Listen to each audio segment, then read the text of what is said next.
در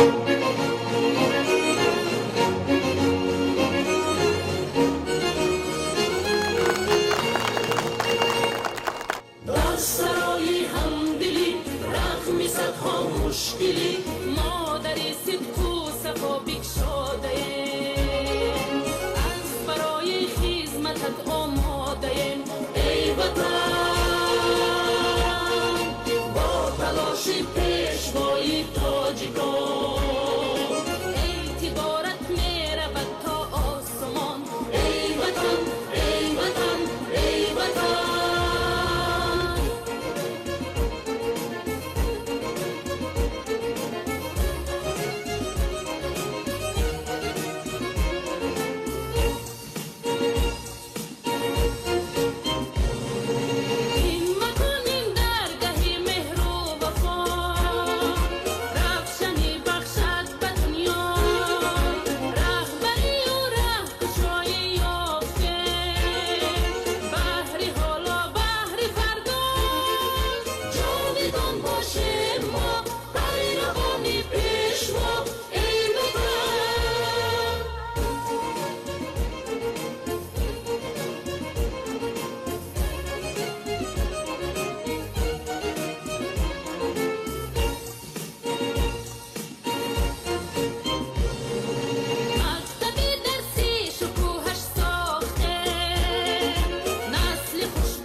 مشکلی مادری صدق